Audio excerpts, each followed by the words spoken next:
মিজান ভাই, আপনি যে ঘোষণা দিলেন 1 তারিখে 500 জন খেতে পারবে, এর মাধ্যমে কারা কারা খেতে পারবে? সবাই খাইতে পারবে। ওই মাদ্রাসার ফুলাবেন ওরা দাওয়াত দিমাল যারা মাদ্রাসার ছাত্ররা আছেন তারা কি খাওয়া যেতে পারবে? এতিম। তাহলে 1 তারিখে 500 জন ফ্রি। 500 জন ফ্রি।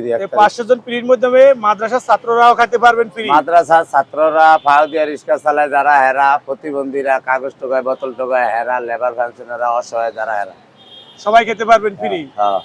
তো আপনারা যেটুকু শুনতে পাচ্ছেন বন্ধুরা, 1 তারিখে 500 জনের খাওয়ার একেবারে ফ্রি। তার মাধ্যমে উন্মুক্ত থাকবে মাদ্রাসা ছাত্ররা যারা আছেন তারা এই ফ্রি খেতে পারবেন। তবে মহিলারা কেউ তেমন আসবেন না। হ্যাঁ, সামনের মাসে 1 তারিখে 50 জন করে হইলো 100 জন আনার চেষ্টা করবো মাদ্রাসার পোলাপাইন। তো যেমনটা আপনারা শুনতে পাচ্ছেন মিজান ভাইয়ের বুকে, মাদ্রাসার ছাত্রদের জন্য বেশিরভাগ উনি ইসলামিক ভিত্তিক হিসাবে মাদ্রাসার ছাত্রদেরকে উন্মুক্ত করেছেন 1 তারিখে খাওয়ার। তো সবাই চলে আসবেন, ইউটিউবার পেজে যারা আছেন সবাই আসবেন, সবাই দাওয়াত রইল।